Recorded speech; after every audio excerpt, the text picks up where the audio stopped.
遵义会议，三人团李德、周恩来，但李德没有表决权。周恩来率先发难，李德、张闻天、博古交织，军政大权在周恩来全力支持之下，开启中共毛泽东时代，埋下了未来中共跟苏共彻底的分道扬镳。李德指挥第5次围剿，毛泽东、朱德备受压抑，江水作战，共军拼死过江，死伤惨重。湖南跟广西边界步入国府就是一台巨大的拼装车，西南军阀阳奉阴违，共军趋而不灭，让蒋介石非常生气。王家烈、蒋介石押上飞机，贵州完成中央化，经此一仗，国民政府变成现代化的政府。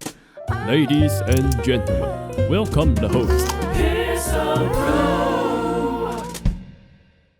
欢迎收看今天的《后来座谈》，我是主持人历史哥李修。我们今天要继续讲我们的专家讲堂。最近我们都在探讨中国现代史的发展哦。那大家知道，在民国时期呢，最重要的一件事情就是中国是如何统一、如何抗日。而随着这个问题背后所代表更大的问题是，当时中国是一个国共内战下的场景。那我们上一次把为什么要剿共，它的这个背景、它的发展告诉了大家。今天我们来聊聊长征，而这个长征的背后啊，有2个中国巨大的太阳，一个是蒋介石，一个是毛泽东。那蒋毛之争，接下来他们又是如何的来推动中国历史的发展，又是如何的给当今的世界格局、中国的历史啊，进行了巨大的影响跟改变啊。好，那讲蒋毛之争啊，我们来欢迎王立本老师。主持人好，还有全世界的观众大家好。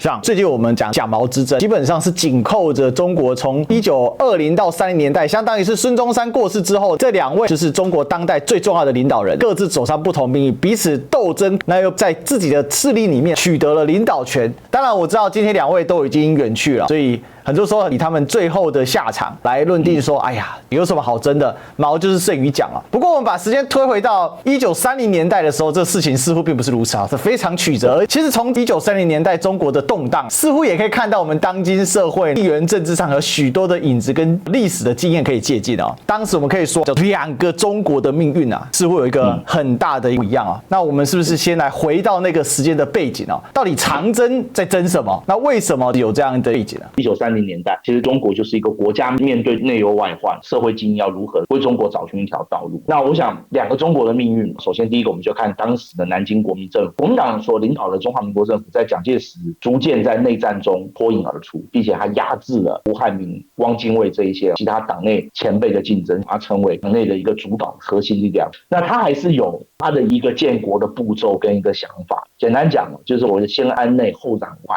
对蒋介石来说，他多次在他的日记以及公开的文告里都提过，他认为必须要排除日本、苏联对中国的侵略，就是他认定苏联对中国侵略的工具就是中国共产党，所以他认为未来如果中国要有与日本长期抗战的一个基础的话，就必须要把中国共产党消灭。所以基本上到了1935年左右，他在长江中游地区的剿共战争就已经获得了很大的胜利，因为铲除掉了中央苏区，迫使中共的军队向西进行长征。那对蒋介石来讲，继续追击中共，把中共的势力完全使用武装力量彻底消灭，贯彻他所谓安内攘外的国策，就变成他接下来1年多将近2年努力的目标。这是对国民政府来讲。那对中共来讲，他也在中国基层社会进行了各种政治跟经济上面的改革，对农村的土豪劣绅也进行各种的打击，试图将中国共产党的行政力量贯彻到中国社会的最基层这里。不过时间并不是那么久，再加上我们知道中共内部也还有许多的矛盾跟斗争，所以洋共土共之争，当时毛泽东先生所领导的派系也受到了很大的一个打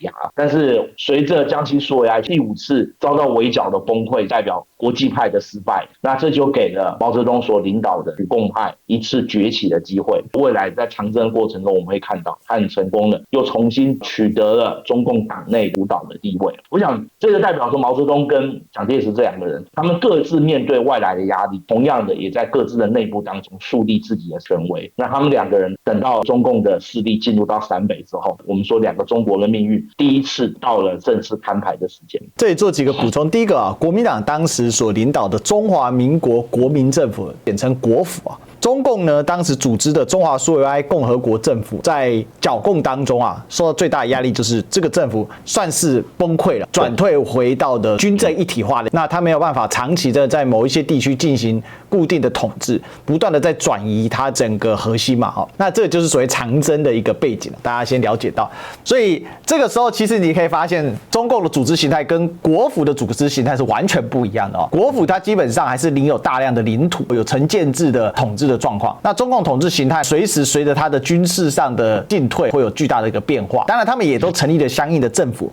在组织，不过主要是以军政府的形式在进行管辖。这边先跟大家来做个报告。那另外这个背景之下，最终第一次两个中国命运的摊牌，最后交织在一起当然就是形成我们所知道的第二次国共合作。当然对比第一次国共合作那个好来好去的状况，那肯定是相去甚远这个是一个被迫合作的状况毕竟更巨大的敌人日本已经来了嘛。那日本事实上在国共内战的时候早就一直在旁边虎视眈眈。那有人说奇怪，那国民党那么闲，怎么不去打日本呢？我跟大家讲，这个不是国民党打不打的问题，而是这个问题是因为清末签了很多不平等条约当中最严重的是1900年八国联军之后，因为你产生了暴力攻击人家的侨民，还去入侵人家的租界嘛，所以最终导致列强跟中国签订的辛丑合约里面呢，增加了一个叫驻军权这个驻军权对中国影响非常的巨大，这也是为什么蒋介石会非常的急因为日本不断的在中国各地用他的在华驻军做各种挑事比如说很有名，在山东济南发生53惨案，当时是虐杀了中国驻山东济南的外交官员，还打伤了不少中国的军民警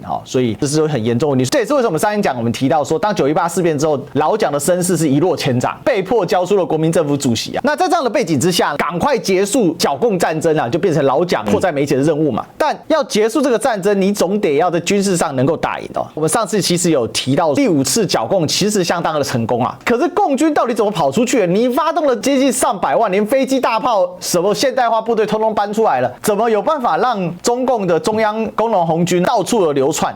到底是怎么样追到25000里还追不到，最后还让人家跑进了陕北？我只能这样讲，包围圈终究还是被中共所突破了。至于中共为什么可以突破在江西这里包围圈，那就一直以来都有不同的说法。我们从作战来看，中共他选择突围的地点是非常的准确的。他先从江西的部分向西突围，很快就进入到湖南，然后再从湖南的南部准备要渡过当时一条大河江江，然后再往西的方向走。我先告诉各位，这是我们从作战过程来看，但是据蒋介石记里面讲，他把中共放出江西也是他自己的一个布局。他认为说中共这时候已经被打到奄奄一息，不足以虑了，而蒋介石这时候又重新把他考虑的战略重点放在地方军阀上。他认为把中共放走，他的中央军就可以向西追击，进入到西南地区。那到底是因为他的防线被突破导致共军突围，还是他有意为之放共军出去这个在史界是有争论的。但是总而言之，共军还是很成功的突破了国军的封锁线。那中共进入到湖南之后，就开始面对他第一个天堑，历史上湘水作战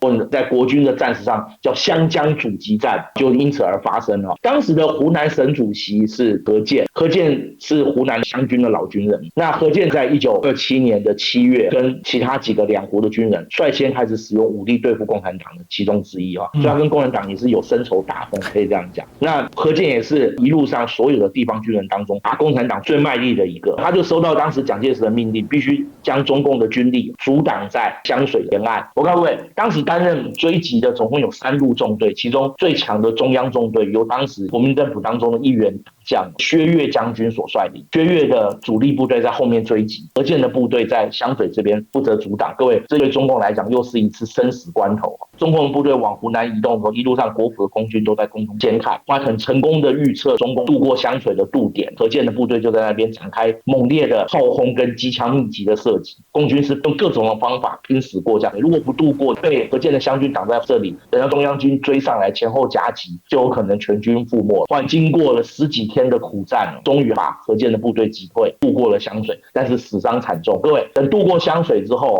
中共重新统计了他的队伍，在渡江前总共的军民大概有85000多人。各位，等到湘江战役结束之后，只剩35000人。根据当时参加这场战役的老国军的回忆湘水上面满满的都是浮尸，尸体多到连河道都堵塞，你就可以知道这个战役到什么程度渡过了湘水，终于算是渡过了第一道天堑，然后又稍微往南走了一点，很快就到了湖南跟广西的边界啊。讲到这边，我们就要知道一件事，慢慢就进入所谓的西南军阀的领地，像广西、贵州、云南、四川这些地方。对，西南军阀跟中央政府的关系，早在当年北洋北京政府时代就不好。当年反袁世凯的护法战争的领导人蔡锷就是云南军阀，各位啊。而且后来我们知道西南军阀还常常有的时候跟孙中山合作，反对北京的中央政府，所以一直以来西南军阀跟中央政府，不论是南京还是北京的关系都非常的疏离啊。所以当时这些军阀对进入到他们领地之内共军的态度，用后来史家说法，他们的政策叫做驱而不灭。为什么要驱而不灭？各位有没有想过？蒋介石的命令是要他们把它挡在自己的境内，然后中央军追上来，里应外合，前后夹击，把它消灭掉。可是得到的结果却是这些军阀只是急忙的把它赶走，没有尽全力阻挡。因为很简单，对这些军阀来讲，共产党反而不是最大的隐患，最大的隐患是蒋介石的中央军。你中央军进入到我的地盘，那我就麻烦啦。所以这边就暴露出国府在结构性上的一个重大的弱点。按照我们后来研究30年代国民政府的学者都认为，其实一定程度上国民政府就是一台巨大的拼装车嘛。那这些地方军阀表面上好像臣服于南京国民政府，但实际上跟南京国民政府之间还是常常阳奉阴违。所以蒋介石对李宗仁、白崇禧的桂系部队是抱有很大的希望的，因为桂系、广西的部队一向以善战著称嘛，就没有想到当时在桂北这里负责指挥的白崇禧几乎完全用驱赶。红军也很快就过去，然后从桂北再往西走，就进入到了贵州，这西南另外一个相对落后贫穷的省份。贵州的省主席叫王家烈，贵州一向以在西南各省当中军力最薄弱的。那王家烈的部队人数少，战斗力弱，而且装备非常差，又缺乏弹药，所以中共进入到贵州之后，第一阶段的危险基本上就解除，又开始有了一些新的调整。在这里我们先了解到共军为什么有办法突破，除了刚才希望讲到的地方军阀其心不一之外呢，还有一个很重要，就是其实中共还是做了很多的政治上的布置跟他的军事上的思考第一个，虽然国际派在第5次剿共当中表现的实在是非常的糟糕但整体来讲呢，暂时内部还是要维持一个统一的一个状况嘛，所以依然是由国际派来带领当时包含第3国际的代表李德，还有张闻天、博古、王明这些人继续的领导中共但是毕竟就是你们的策略错误嘛，所以有一个人他在这个当中呢就快速的崛起，而且很快的收拢了红军将士的军心谁呢？其实就是毛泽东还有呢他最亲密的战友朱德另外还有一些人呢，开始在改变他的心思了。那这股钱流就是接下来会发生一个重大的一个转换了。那与此同时呢，还有一个状况是在早前也被消灭的鄂豫皖苏区他们这时候已经跑到了川北去了，一度呢往西走，也在考虑呢是不是往北走去找川北这边的张国焘领导红四方面军来进行会合。所以国军一方面除了追击之外，也要对于红四方面军这边有进行一些军事上的合理嘛，总不能让你合流嘛。其实国军要动员的人力物力相当庞大了，也没有办法全心全意的只是去对你进行消灭。大家了解到，其实也不止红四方面军在到处乱窜有太多个苏区他们都没有死绝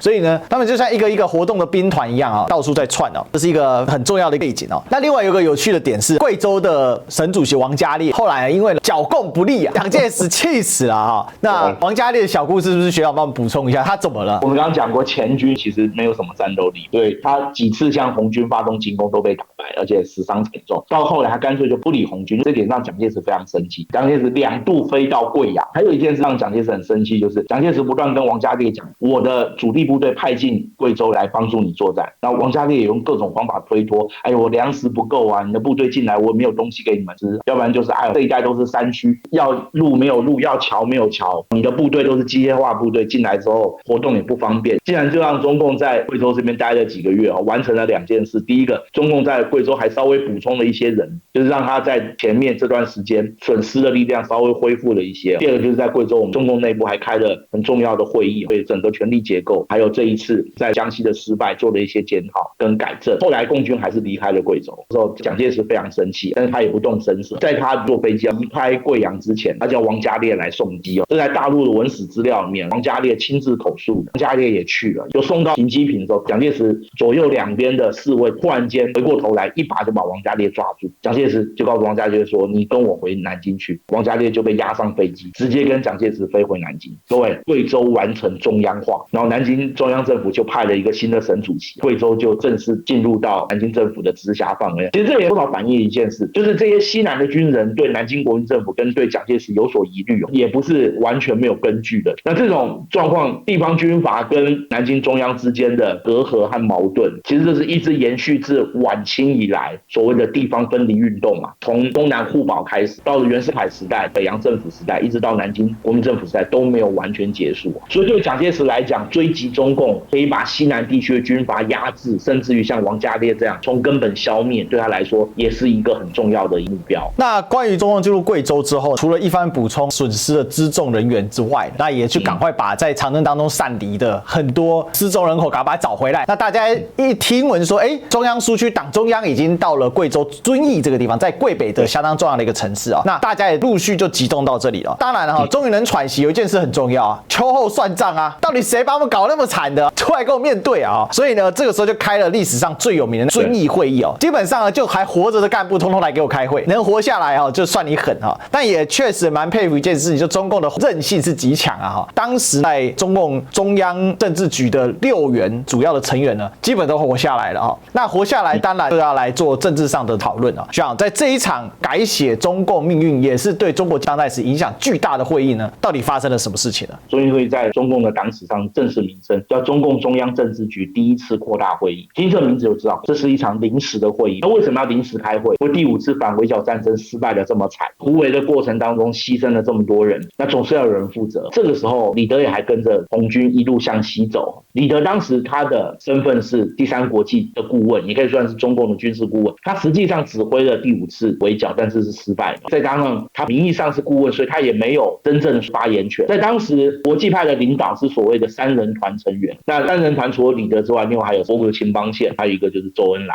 周恩来在这之前，他被认为是国际派很重要的一员要角。当年周恩来留学欧洲的时候，就是第3国际所栽培的，很器重的一个。大家了解，中共最核心的到今天还是一样，叫做中央政治局。当然，到底中央政治局有几名常委，这个是不一定的啦。这个时期，中央政治局呢，主要有6个委员在遵义来召开会议，包括博古、周恩来、张闻天、朱德、毛泽东跟陈云，他们各自有各自所不一样的代表哈。另外还有一个是李德，在这个中央军事会议里面，因为本来洋共就是力量非常巨大，加上背后是苏联，大家也不会明着跟他对干。这时候他组了一个3人团的小组啊，至关重要的就是博古跟周恩来能够帮助李德在中央政治局里面要做意见表达的时候，李德做了决定，博古跟周恩来把大家给拉在一起。那这里面我们来分析一下，在这个会议之前呢，属于国际派的除了博古、周恩来之外，还有张闻天、陈云。那陈云比较特别哦，陈云是中共后来8大元老之一哦，开国元老。对，为什么大家对他名字还有印象？因为他一直活到了1995年啊，他只比邓小平早走2年，而且他在这个时期比邓小平重要太多了，因为他是中共中央政治局的，那邓小平还不是呢。那邓小平到底有没有参加遵义会议，都还有人有疑问啊，有些史学家也是提出异议啊。陈云为什么也是国际派？跟大家报告，因为他常年在上海活动，那他主要负责的是全国总工会党团书记、中共中央国统区工作部部长，兼任红五军军团的中央代表。那剩下2名成员是谁呢？就是土共派的毛泽东跟朱德。所以你每次表决，你一定输洋共派嘛，逻辑就兜起来了。那在这个会议之前，博古当然是最大的，中共中央总负责人就是总书记。周恩来呢，他是中国工农红军政委兼红一方面军总政委，还有中革军委副主席。另外，张闻天当时是中华苏维埃人民委员会主席，相当于政府首脑了。他等于是中央政府主席了。那毛泽东跟朱德其实备受压抑啊。当时毛泽东所担任的是中华苏维埃共和国临时中央执委会主席，被认为类似国家元首啦。但是这个是被架空，因为大家也知道，其实今天的中共也是这样嘛。如果你没有兼任中共中央总书记的话，你只是作为中华人民共和国主席，你是没有什么实权的。那张闻天不一样，是政府首脑，相当于现在李强，他是做总理的部分，他是可以负责日常行政事务的。当然这个时期没有什么行政事务了，因为在逃难当中了，政府崩溃了。那另外朱德主要是负责军务方面，他是当时中华苏维埃共和国中央革命军事委员会的主席，相当于今天的中共中央军委主席，中国工农红军总司令跟红一方面军总司令，红一方面军就是中央红军哦。所以大家可以发现这里面有一个缺陷，真正的领导人叫李德，但他没有表决权。所以这个会议这样开啊，总共开了几年，从1935年的1月15号开到1月17号，所以你看这是个巨型的吵架大会哦。而这里面有一个重要的人物，他改变了一个意向，从此改变了中共的命运。徐阳，来，你刚才已经剧透给大家了。好的，就是周恩来啊，在这之前他也跟国际派的党中央是在一起，可是在会议当中，周恩来可以说是率先发难。他认为国际派的领导已经使得中共蒙受了没有办法弥补的巨大失败。另外还有一件事，就是后来我们研究这段历史的史家认为，在整个突围的过程当中，虽然说到了贵州这边暂时喘一口气，但是死伤惨重，损失非常大，尤其是党员同志损失很大。行政人员死伤最多，还有很多国际派的中层基层干部在江西围剿期间就向国军投降，因为实在受不了了。反而是跟着毛泽东跟朱德，尤其是朱德所训练的红军战士比较有韧性，所以这时候打到黔北，就是贵州的北部，就基层党员跟红军战士的比例来讲，火攻派已经占绝对多数了。周恩来也看到这一点，那这一次失败如此的惨烈，实际上我们从整个党员的结构跟军队的结构，这一次整个会议的状况来看，是到了中共应该要改组的时候。所以周恩来在中共党史上那么重要，原因在这边。他当时就认为说，国际派已经领导失败，威信尽失，所以这一次江西的失败必须要有人付出责任。所以他当时就激烈的批评李德、张闻天、博古等人，必须要把军政大权交出，否则的话，中共未来生存都非常困难。我可以告诉各位，虽然说中共这时候在贵州北部喘一口气，但其实还是很危险，因为国军的追击部队还在后面，王家烈已经被移送到南京去，而国军中央军的力量马上就要来了。那后面往西走，要深入到山区，未来的日子还很难过，必须要做一些改变。所以这个时候，在周恩来的全力支持之下，另外还有一个很重要的人就是陈云，陈云也在讨论表决当中好像支持毛泽东。最后本土派的毛泽东、朱德、周恩来、陈云这四个人主导了整个政治的表决的结果，最后终于将李德所领导的国际派排除到整个中共的决策政军大权之外。各位，这就是历史上非常重要的遵义会议。我告诉各位，遵义会议从此之后开启了中共的毛泽东时代，往后40多年，中国共产党的主导者就是毛泽东先生。那这个会议的结果呢？第一个，毛泽东接管中央军委，彻底的掌握了红军。当然，这是在朱德全力支持他之下哈。第二个呢，就是毛泽东时代的展开，40几年啊。当然，后面有人说他的权力的巩固要到延安整风时期啊，之后我们再来谈啊。那最重要的一个的呢，就周恩来，你就可以了解为什么毛泽东跟周恩来的关系如此微妙哈。因为周恩来其实本来是个头啊，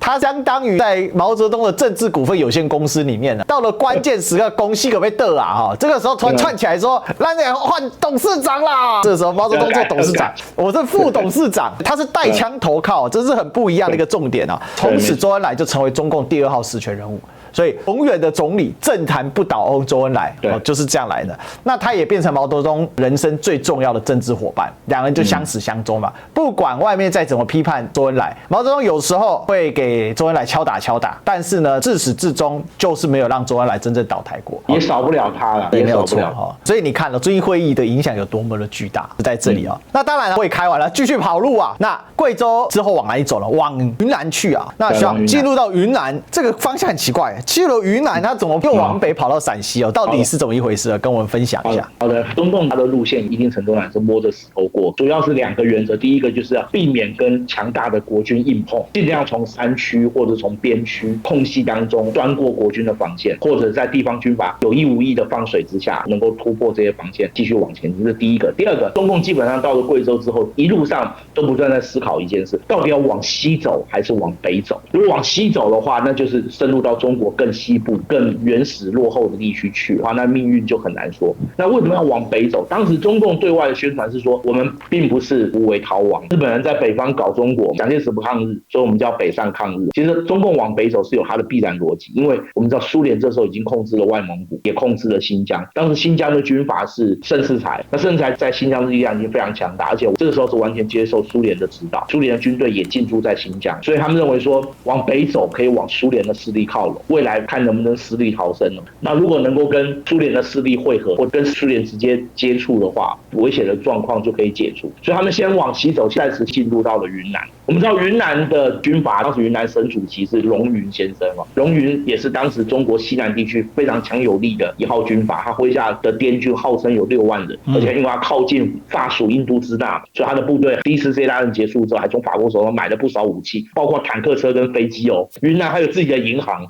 法自己的货币，就可以知道完全就是龙家王朝，对啊，古代土司统治再现，他就是白族人啊，所以他真的相当于一个独立政权的。进入到云南，其实照道理讲，当时蒋介石给龙云所有的电报，还有所有的命令，我们今天在国史馆档案里面都有。蒋介石在私底下在日记里面，除了大骂白崇禧之外，也是大骂龙云。龙云对中共的态度完全跟在广西的贵军一样，去而不灭。基本上滇军就追着红军屁股后面走，中共也小规模接触过几次啦，但是伤亡损失都不大。中共的宣传是非常厉害，那中共也好几次向滇军喊话，蒋介石消灭我们之后，下一个就是消灭你。所以我们不需要死磕，蒋介石才是你最大的敌人。这句话其实是说到了这些西南军人的心坎里了，对不对？其实他们对蒋介石的防备，这时候是远远超过对共产党的。所以基本上在云南这边很轻松就过去了，没有发生什么大的战斗。接下来就进入到川西，我们知道四川它是蛮大的一个省，这个省本身就没有完全统一。当时四川号称有4大军阀，川中的杨森，川北的邓锡侯，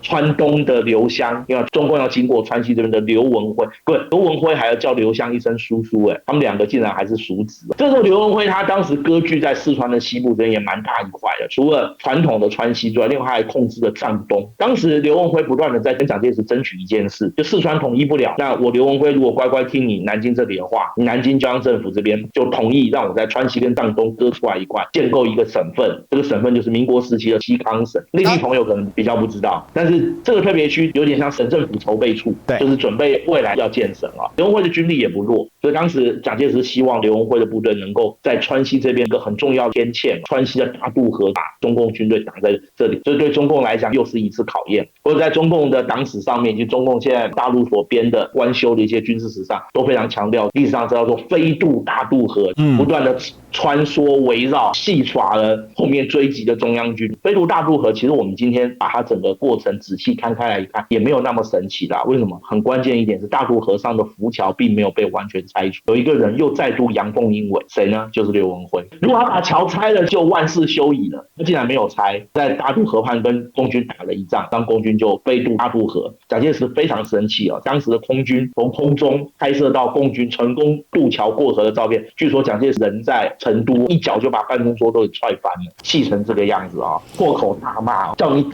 住就你不挡，你还放共军过去。所以毛泽东所带领的中共党中央跟工农红军就在这里转而向北，就进入到了川西北这一带哈。对，到川西北这一带，对中共来讲，理论上又可以得到一次喘息的机会啦。为什么？因为早在2年多以前，张国焘所领导的红四方面军已经先到一步了。不过，中共党史上又一次重大的争议就在这里又出现了，因为当时遵义会议的消息也传到了红四方面军这里来了。张国焘所领导红四方面川西北这边已经待了2年多了，相对而言，装备跟生活条件状况都比较好。张国焘还晚年旅居加拿大，有出过回忆录，写了上下2册，这个回忆录就成为我们今天研究早期中共的历史，尤其这段历史很重要的回忆。据张国焘讲，他看到红一方面军衣衫褴褛，状况不好，形同乞丐，他就非常看不起红一方面军。结果他觉得很土，看不起的毛泽东，竟然成为中共的实质上的最高领导人，这让张国焘更加生气。所以张国焘当时就跟部分红四方面军的人员讲演，他们拒绝承认遵义会议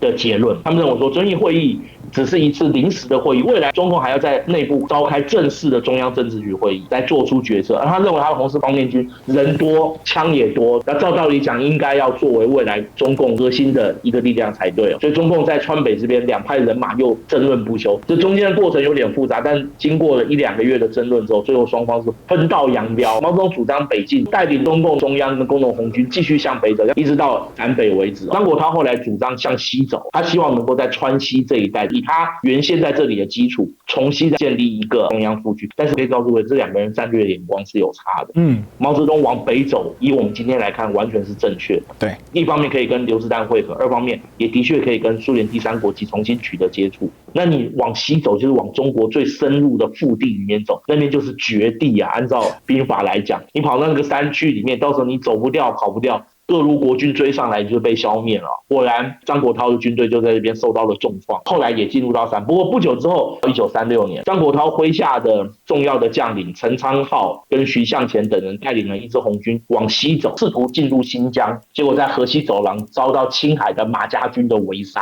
几乎是全军覆没。各位，伊斯兰分子最痛恨无神论者，对不对啊？就在河西走廊这边肆意屠杀所谓的西路军，最后能突围出来的只有300-400人。这也是又是中国红军一次重大的失败。后来张国焘也没辙，只好设身在陕北一段时间。后来在抗战期间，他又出走跑到重庆去了。后来在蒋介石的庇护之下，想要对中共进行反统战，但也不是那么成功。后来国共内战结束之后，他先到了香港，后来跑到加拿大，在加拿大住了很长一段时间。他活到70年代末期去世。后来毛泽东所带领的中央红军在川北这一带，跟当时国军的将领，也是蒋介石很信任的黄埔一期的胡宗南所率领了黄埔第一军，当时的中央军第一军就在川北这边展开了几个月激烈的战斗，最后共军还是一样，所以这个战斗是非常艰苦的。你还要经过川北的大草地，那边都是山区跟沼泽，很多身体受不了就在这边死亡了。胡宗南将军的回忆录以及他的日记，也在前几年由他的儿子马英九时代的国安会秘书长胡惟珍先生全部整理出版了。我们看到，连当时号称装备比较好的国军进入到川北，都对那里寒冷、缺乏食物，而且到处都是非常原始森林的这样一个环境，受不了。各位能想想看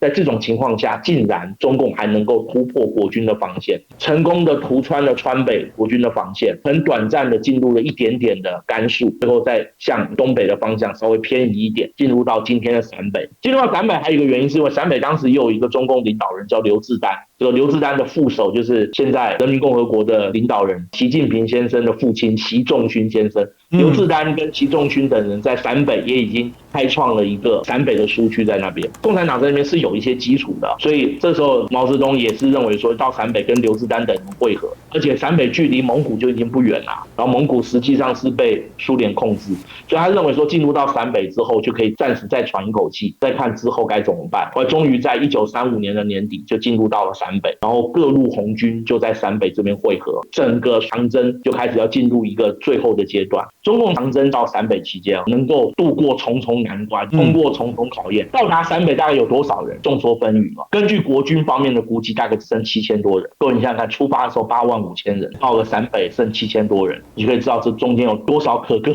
可泣的故事。不过根据中共自己的说法，到了陕北之后大概有2万人左右，我认为可能是把刘志丹的部分也加进来，但2万人还是很薄弱的力量，而且各路的国军又开始向陕北围杀过来，所以对中共来讲考验才刚开始。不过他能够在中间这个过程当中通过重重考验，突穿这么多的困难，打败国军几次的围剿，主要的原因除了中共本身的韧性跟毛泽东他的运动战指挥的卓越之外，因为中共他提出抗日民族统一战线，获得全国普遍的支持跟同情非常有关系。当时全国学校、学生、老师、知识分子都掀起了广泛的反国民政府、反蒋介石的运动，在各大城市里面罢工、罢课等等。所以你想想看，你要是当时知识分子，无论你现在的立场是什么，你很难不生气。为什么呢？我举例子当时国民政府在1934年竟然通过了一个法律，叫做取缔华北排日运动，就是老百姓不可以上街说我反对日本。日本都已经突穿长城，在北平的北方跟当时国民政府签了一个塘沽协定，画了一个所谓的停战线，然后把冀东，就是河北东北部的15个县都划入冀东防共自治政府，其实那就是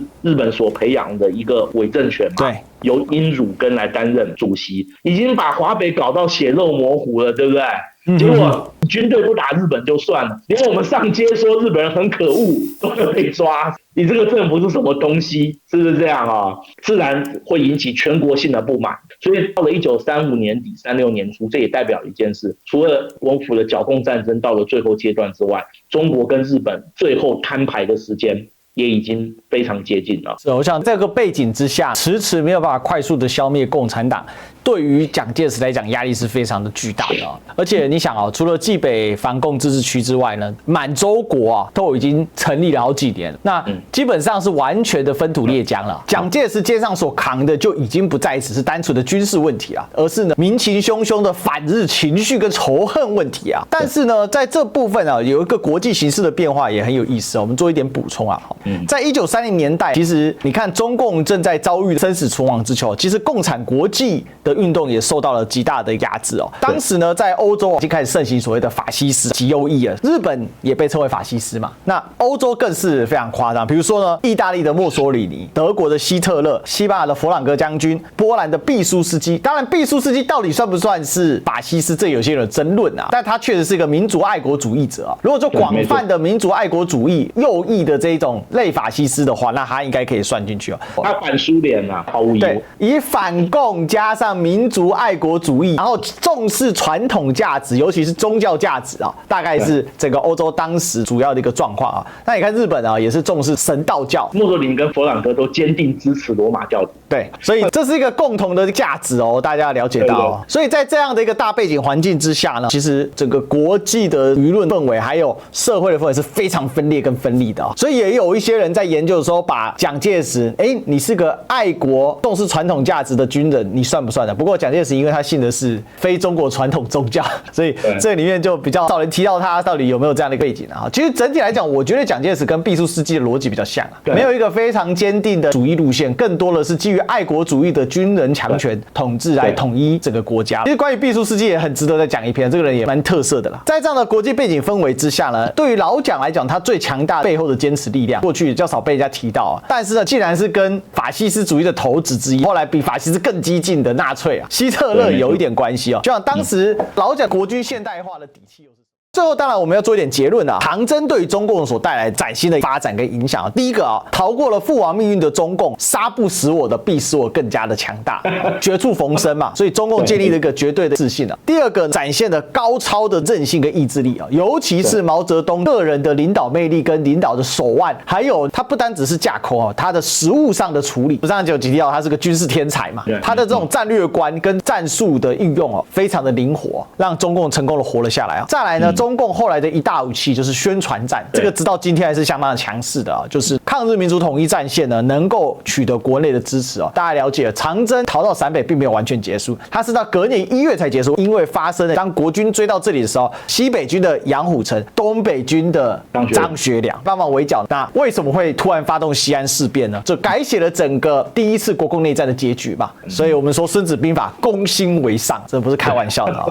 那中共既然灭不掉，那它当然是一种可能性。第二次国共内战的原因就在这里埋下了。另外，土共的获胜导致了苏联非常不爽。你在逃难中我断讯了嘛，所以这消息没传出来。当跑到延安的时候，马上苏联又来联络你了，怎么搞的？李德竟然失势了，说三人组怎么周恩来跳反了？天啊，史达林完全不能接受啊，暴跳如雷啊。所以这也埋下了未来在国际共运当中的中共跟苏共的彻底的分道扬镳。大家还记得我们不是讨论过美国联中制苏是怎么来的？你看原因就埋在这里啊。那苏联历届领导人对于毛泽东的不满与不爽，还有猜忌啊，全部就在这个时候埋下了一个巨大的种子啊。那当然对国府也是有个巨大的影响。第一个，南京国民政府把他的整个势力就延伸到西南地区，你看直接当场就把人家省长给抓走了。另外，后来抗战当中西南非常重要，大家还记得，比如说在民国当时有所谓的西南联大嘛，所以变成大后方的一个根据地啊。另外呢，蒋介石也验证了他的部队是能打的，所以包括新建立的空军德械师啊，这些战斗力都是非常的坚强，还有他这些将领，包括像薛岳啊，都成了后来的抗日名将嘛。所以他就是随着长征势力在练兵。因为老实讲，打共军绝对是比打军阀难打多了。中原大战的时候，其他部的军阀那哪是老蒋的对手啊？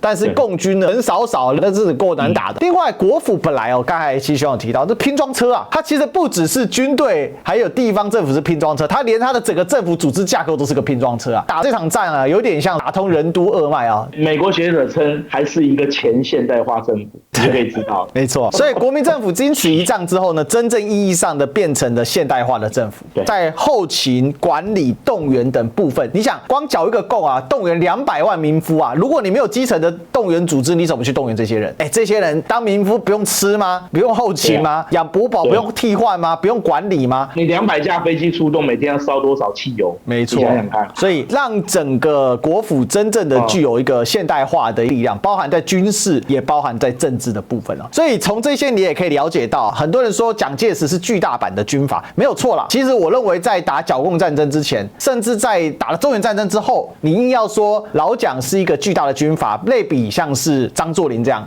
也不能完全否认。可是到了这个时期的时候，其实蒋介石已经不能说是个军阀了，因为你看他具有国际观，拿德国的力量啊，所以他应该是追求中国统一的革命军事强人。不过成王败寇啦，今天帮老蒋讲话的也没几个人啊。但是我们不是帮老蒋讲话，只是把这段历史事实呈现给大家。当然整体来讲，老蒋跟毛泽东的正面交锋，在这个时期已经来了第一次了。但是这个都只是小菜，后面才是大菜啊，这个还没开始啊。那整个来说啊，中国的武装得到了更加的坚强，也更团结。之后我们讲西安事变之后会来讲这一个内涵。那全面抗战的准备已经初具一个样态了，所以中国用一个更具权威的中央政府，也进入了一个崭新的统一的时代，包括了中央军力量的扩增、各地军阀割据势力的整合，还有把最大的反对派中共也整合到了整个国家的力量里面啊，所以做好了一个准备啊，否则抗战是不可能打到8年之久，可能打一打国家就瓦解了。大家了解哦，中国是拥有全世界上在二战时期最多所谓的卫军、复军，但是即便在这样的状况之下，可是中国依然也有生生不绝的力量可以继续抗日，包括后来所谓10万7连10万军嘛，你没有一个强大的动员力，你是不可能拥有这样组织的一个条件的。好吧，今天关于蒋毛壮大之后呢，又是如何各自的发展，做了一个更进一步的交代了哈，希望大家有更多了解。其实蒋介石的政府在剿共时期还有很多的措施啊，之后随着我们把中国当代做更多的推荐，包括抗日的这一段细节，我们会讲的更多。如果大家喜欢呢，记得帮我们按赞、订阅、分享、打开小铃铛，最重要是加入我们的会员，我们有完整版啊，你有一些错漏的资讯呢，你就可以在完整版里面找到。还有包括呢，我们的会员福利非常的丰富啊，请到我们的会员去加入，也可以对我们的频道更好。也欢迎大家超级留言、超级感谢表达你的意见，或者用线下的赞助哦，绿界 PayPal、微信、支付宝、邮局，让我们有更多粮草可以做得更好。我们今天谢谢学长辛苦了，好，谢谢学弟，谢谢大家。好，我们就下一讲再相见喽，拜拜。